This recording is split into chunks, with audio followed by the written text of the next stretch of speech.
Welcome to NucleCast, the official podcast of the NY Deterrence Center. Our host is Dr. Adam Lowther, co-founder and vice president for research at the National Institute for Deterrence Studies. The NY Deterrence Center is a 501c3 organization ensuring a broader understanding of the nation's strategic nuclear deterrent and its ongoing modernization. Thank you for listening and welcome to the show. The views of the host and the guests are their own. Welcome back to another great episode of NucleCast. Of course, I'm your host, Adam Lowther, and today, Dave Trachtenberg joins us. He is with the National Institute of Public Policy, and he's got a great new report, Next Steps in Homeland Missile Defense. Of course, you know, if you've been following what's going on, missile defense, Iron Dome for America are some really hot topics right now. They're one of those things that we're making progress, and there's been a big push by the administration to take more action. And so, of course, Dave's got a prescient study out that he's looked at these issues. So, Dave Trachtenberg, welcome to NucleCast. Yeah, thank you very much, Adam. It's a pleasure to be with you. So you're writing on missile defense. This is, you know, the president has made this one of his top defense priorities. So tell me how you see this issue. Well, I think basically, and what I say in this occasional paper that the National Institute has published, is that it's sort of time to get away from the Cold War paradigm of thinking that vulnerability is a stabilizing factor in the international environment. And what I'm calling for in this paper is a greater emphasis on defending the homeland against missile threats, including the growing missile threats from peer and near-peer nuclear adversaries such as China and Russia.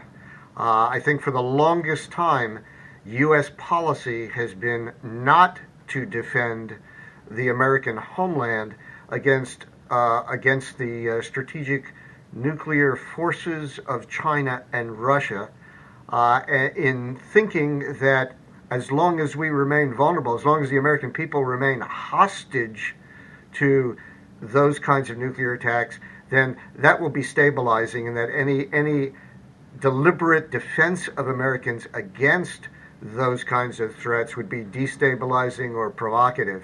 I think it's time to get away from that framework, from that Cold War paradigm, and start planning in light of the growing threats posed by China and Russia, working both separately and in coordination with each other. It's time to get away from that kind of thinking and to figure out how we can better defend the homeland against those kinds of growing threats. So what was the evidence that supported this conclusion that mutual vulnerability is stabilizing? Because to be honest with you, as I have, you know, studied this for many years now, it's sort of it's an a priori assumption that mutual vulnerability is stabilizing and that anything you do to reduce mutual vulnerability is destabilizing. But I've never seen any evidence, like, you know, hard evidence that says that this is actually true. So based on, was this just sort of a thought exercise that said, well, you know, it's probably stabilizing because if we can kill them and they can kill us, then we won't try to kill each other and therefore it works? Is that sort of the basis upon which it was founded, or is there more evidence to it? No, I think you're essentially right, Adam. This was an assumption that was made during the Cold War, that the best way to preserve the peace was to remain vulnerable to each side's nuclear weapons arsenal. I think the problem is that what we're seeing today is the growth in both Russian and Chinese nuclear capabilities, strategic, tactical, that pose real threats to the United States and to the West generally. I think what we're seeing is evidence that neither Russia nor China have ever bought into this notion of vulnerability being stabilizing. And so I think in light of current developments, it's only logical, it only makes sense for the United States to defend its own country and its own people. You know, for years, the Department of Defense and senior leaders, including secretaries of defense, have stated that the deterring attack on the homeland and defending the homeland is the top priority. I think it was Ash Carter who said, this is job number one. Well, if this is the top priority, then it only seems logical and reasonable to me that the United States government should devote the necessary resources to actually protect the American people against the potential failure of deterrence. We can't be sure that deterrence will work reliably and effectively 100% of the time under all circumstances now and in the future. What if, for whatever reason, accident, deliberate attack, what have you, what if deterrence breaks down? Should the United States population remain susceptible, remain hostage to a breakdown in deterrence? And what I'm arguing is that no, the time has come to reconsider that. There is no evidence that I'm aware of that demonstrates that the continued vulnerability to attack or to coercive nuclear threats is a stabilizing factor in the international environment. Yeah, it's an interesting discussion because I'm often talking to advocates of arms control and disarmament who say, well, we need to shift our spending priorities from defense to, social programs, things of that nature. And I often will pull out a copy of the Constitution and I'll say, okay, well, so here's the Constitution and here's what it prescribes for defending the nation. Can you show me where it specifically prescribes the programs you favor instead? And the reality is they don't exist. But what does exist is the requirement for both Congress to, field and fund a military and for the President of the United States to command that military and to defend the nation. I mean, if we go back to these very, very early debates, the whole point of creating a president who was, Congress met periodically, but the president was always in office and was always commanding the military, and was so that if Congress were not in session, the president was there to take charge and defend the nation. So our very system was structured around this critical issue of defending the nation, but yet it seems to be something that we've, in many respects, sort of backed away from. And as we've thought about defending the homeland in particular over the last 40 years, 50 years, we've said, well, it's not really that important because they probably won't attack us. But we know that's really not the case. Yeah, look, you're right. Defending the nation should be the top priority. And if we're not successful at defending the nation against the growing threats that we face, then spending on a lot of these other issues sort of becomes OBE in a sense. The defense of the nation should be our top national security priority. Yeah, I mean, it enables the prosperity that we do have.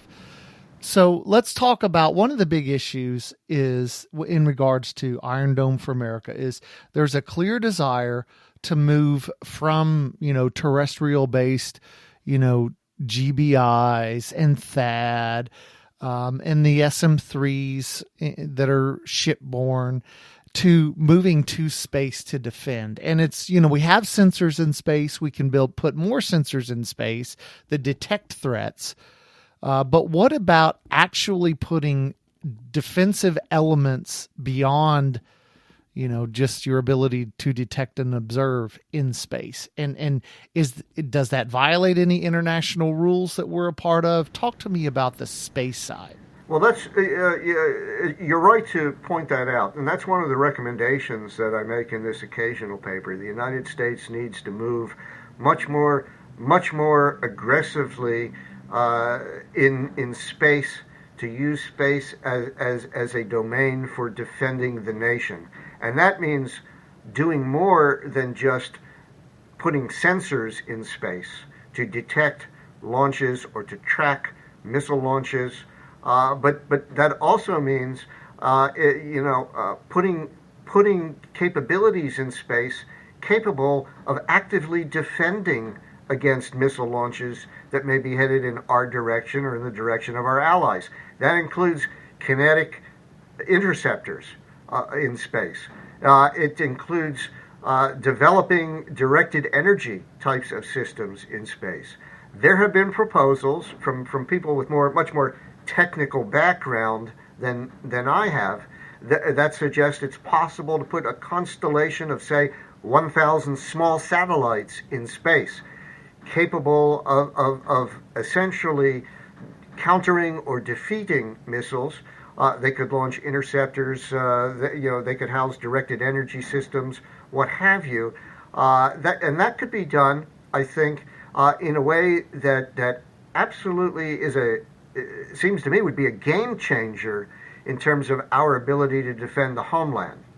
Now, there are those that talk about the costs involved in defending the homeland, and one of the things I want to point out is that to date, the amount of fiscal resources that the United States has invested in homeland defense is relatively modest, to say the least. It's a very small part of our overall defense and national security budget. We have a defense budget of over $800 billion a year. A fraction of that goes for missile defense. The Missile Defense Agency's budget has remained relatively stagnant for many years at roughly around $10 billion. Okay? The amount of money that the United States has devoted to defense of the homeland, as opposed to defense of allies and strategic partners abroad, is a fraction of a fraction of that. I mean, you're talking about numbers that begin with a string of zeros.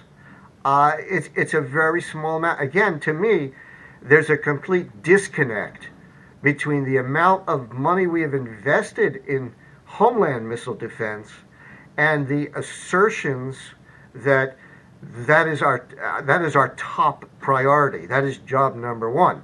Space is an important element. Space is a warfighting domain, whether we like it or not.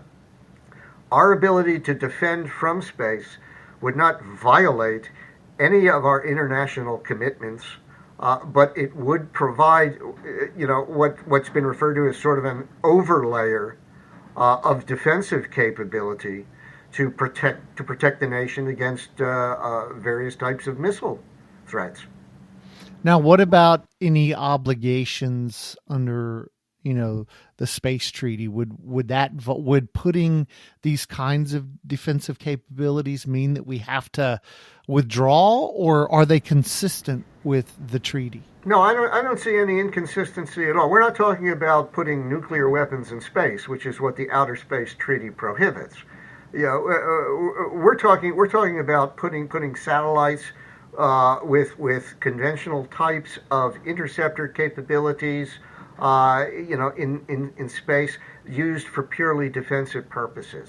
I think for the longest time the United States has resisted doing that, again, because of this Cold War belief that doing so would be destabilizing or provocative. And yet, we see our adversaries, we see Russia and China developing their own space-based capabilities, anti-satellite capabilities, their own types of missile defense capabilities. It's time for the United States to sort of get with the 21st century threats that we face, and stop relying on a policy that's rooted in 20th century, ideas and thinking. We need to move forward on this, and we need to do it, in my view, on an urgent basis. Yeah, it's an interesting one, and for the Russians, Vladimir Putin has said if we move out on, Iron Dome for America and we build a more robust set of capabilities, that he's going to expand the number of offensive weapons he has to overcome any defensive capabilities we have, and defenses are harder than offenses. So for this kind of for folks who would push back using this kind of an argument, what would your response be when they say, hey, listen, they'll just build more offensive ones and overwhelm us? Well, first of all, the Russians have already done that. They've been doing that for years. Putin himself has said that the modernization of Russia's strategic nuclear forces is something like 95% complete already. They have built a tremendous amount of nuclear systems, and the United States nuclear modernization program has been lethargic at best. We're just sort of getting started with the long overdue modernization of our nuclear systems. So, Russia has been doing this for quite some time. China has been building up its nuclear systems, and by most accounts now, has more ICBM silos than the United States. And the number of Chinese nuclear weapons is growing substantially. And so if you look at what Russia and China are doing, the United States is certainly late to that game. There has been no arms race, unless you want to consider an arms race between Russia and China going on. But the United States hasn't been a party to it. And it seems to me the argument that the United States should not do something because it could provoke some kind of a reaction from Russia or China, or others, does not really reflect history at all. And other nations act based on their own perceived interests. To say that Russia or China are going to do something simply because the United States takes an action, I think is sort of an egocentric way of looking at it. Russia and China have been doing things because they think it's in their interest to do that. Keep in mind, Adam, and this is important, I think, for listeners to understand. Russia and China are seeking to overturn the existing world order, a world order that was basically created and nurtured by the United States since the end of World War II. The United States is focused on the need for stability. What Russia and China are interested in my view, is just the opposite, instability. They want to overturn a U.S.-led world order. And the actions that they have been taking militarily and otherwise sort of provide examples of that. So this is not a case where the United States needs to restrain itself, and that restraint will engender restraint on the other side. History just simply doesn't support that argument. Yeah, it's interesting because being a status quo power, which is what the U.S. is, we want to maintain the status quo. We like the way things are, and we don't want them to change. And that puts us in a very difficult position because maintaining things as they are, as opposed to being an agent of entropy, which the Russians and the Chinese are, they have the easier position. We have the harder one. And, now we're at that point in the show where we have to take a quick break. So we'll do that. We're talking to Dave Trachtenberg. We're talking about his new paper, and we'll be right back. This episode of NucleCast is brought to you by the AMLA Deterrence Center, whose mission is to educate Americans about the nuclear enterprise and strategic deterrence.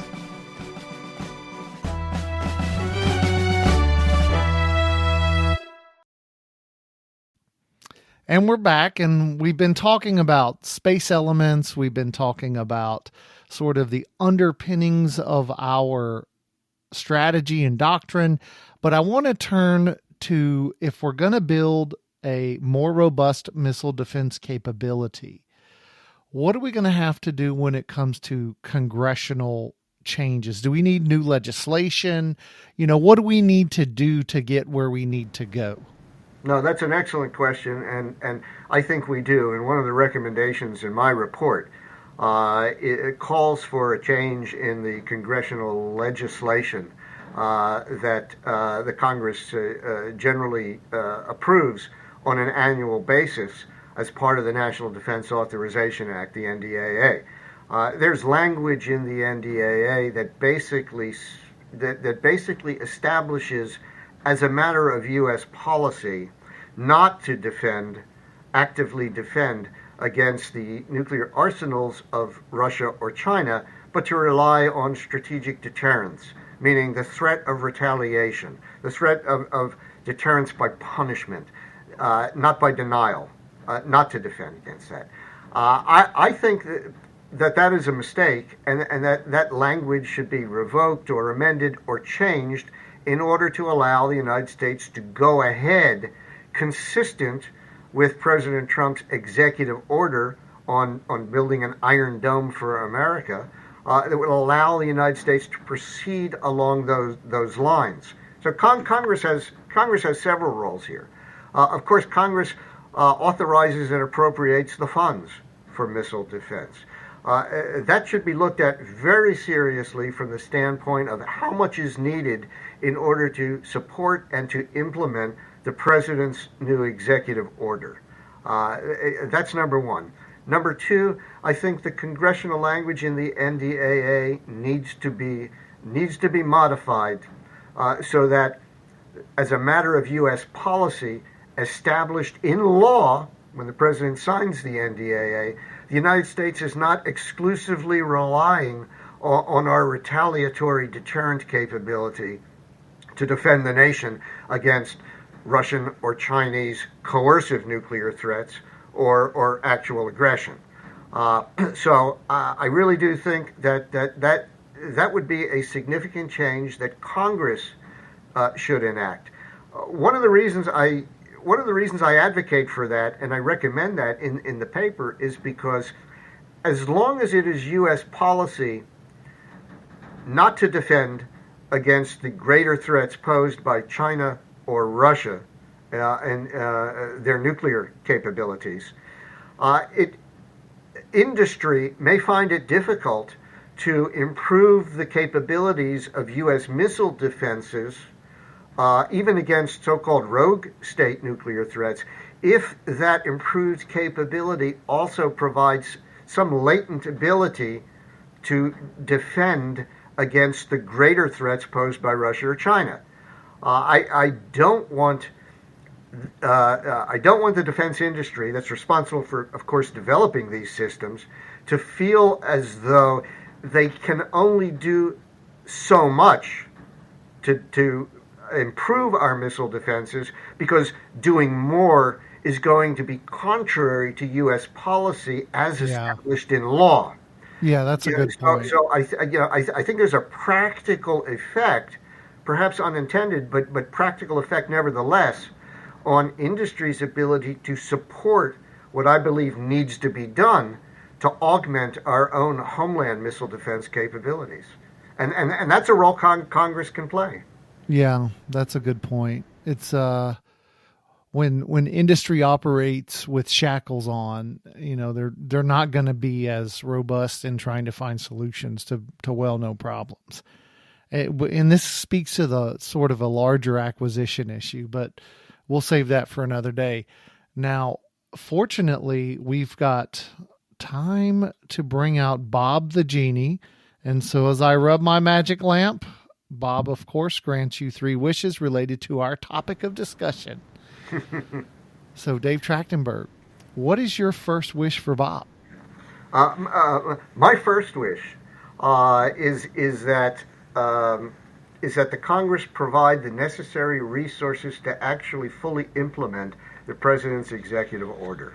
Okay, I guess that would be number one, because the EO cannot be implemented without the resources, for implementation. Number two. Well, before we go to number 2, let me poke you a little bit on that. Sure. Do you have sort of a number in mind? Is it an additional 10 billion? Is it 20? Is it 30? Is it just give us what DOGE finds, in wasteful programs? Or, what is that? Is there a magic number? Do you have something in mind? If there is a magic number, my crystal ball is always a bit hazy on this. I can't say for sure exactly what the number is, because it really depends on how things are prioritized. Okay, in other words, if we're going to make space space-based defenses a priority, that may argue for more resources than if we simply focus on terrestrial-based types of systems. It depends how we prioritize this.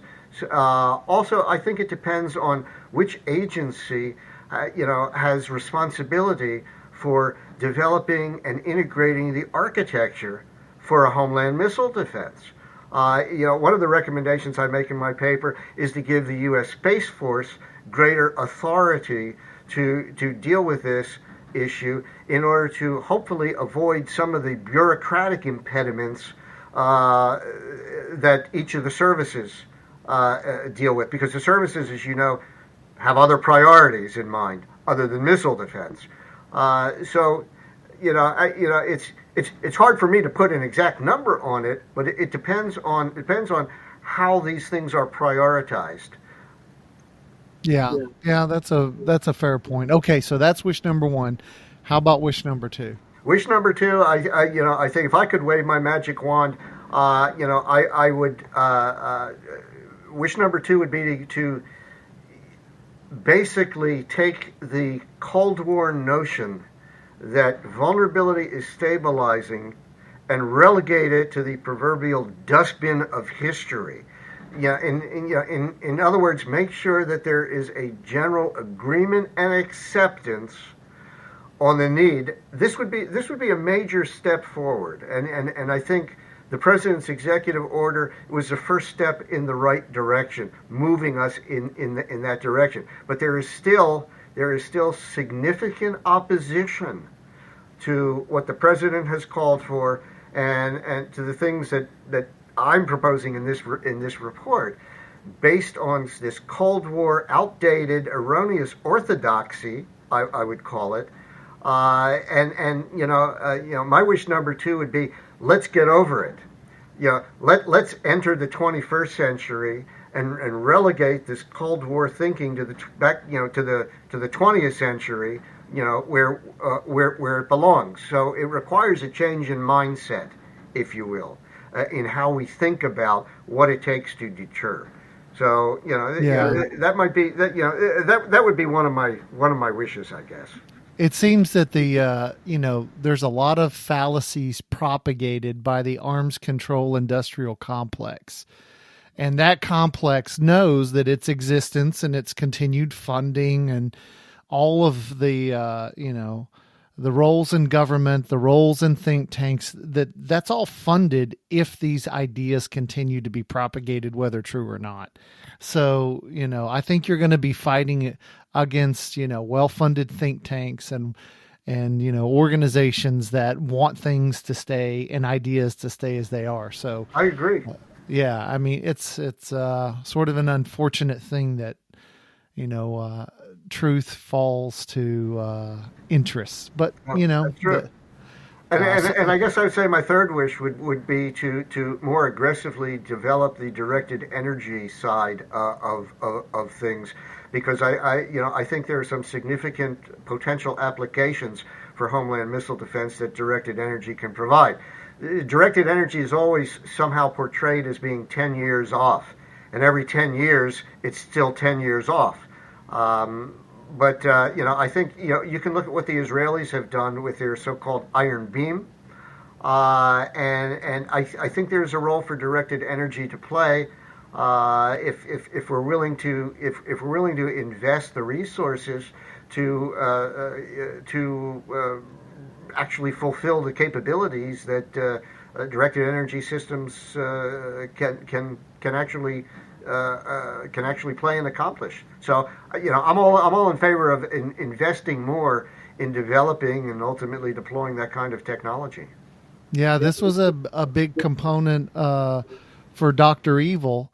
He talked about lasers, and they were a big component of his ability to try to destroy Austin Powers and threaten the world's free nation. So somebody's been thinking about this before us, but absolutely. So back from Hollywood though, is you look at space-based lasers, right? This sounds a lot like the Strategic Defense Initiative.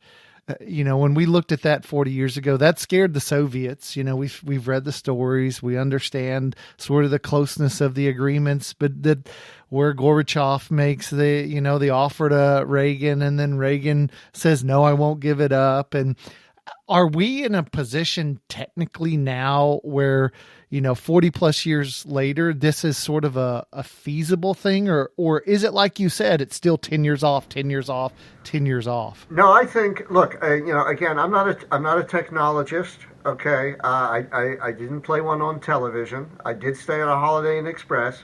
Okay. But my understanding is from those that have greater technical knowledge in this area than I do, that the technology has advanced tremendously since the 1980s, since the days of SDI, and that things that may not have been seen as mature enough then or feasible then have grown in feasibility and maturity. And we should be actively exploring them and developing them to their fullest potential, so that they can play a role in defending this nation against the kinds of coercive nuclear threats that we are perhaps likely to face going forward from our most significant opponents. All right. Unfortunately, we are out of time. Dave Trachtenberg, thanks for joining us. It's a good discussion. I don't think missile defenses are going away anytime soon, so I'm sure we'll be talking about this for years to come. So thanks for joining us on this episode of NucleCast. Well, thank you, Adam. It was a pleasure joining you, and I appreciate being here. And thanks to you, the listeners, and we'll see you next time. I always enjoy my conversations with Dave Trachtenberg. He's a friend and a mentor, and always appreciate his thoughts and sort of his well-reasoned and well-thought-out approach to looking at, strategic issues. And, missile defense is back. And it's one of those things where, we'll likely in the next few years see something. President Trump's a guy who seems to get things done. And so we'll probably see something fielded here pretty quickly. So it'll be interesting to see what that looks like and how robust it is. And it'll be interesting. This has been a production of the ANWA Deterrence Center, a 501c3 that seeks to educate key decision makers, stakeholders, and the public to ensure a broader understanding of the nation's strategic nuclear deterrent. Our executive producer is Kimberly Charrington, and this episode has been engineered and mixed by David Grunthal. Help us grow our followers by sharing it, and follow the show on LinkedIn, Facebook, and Twitter at NucleCast.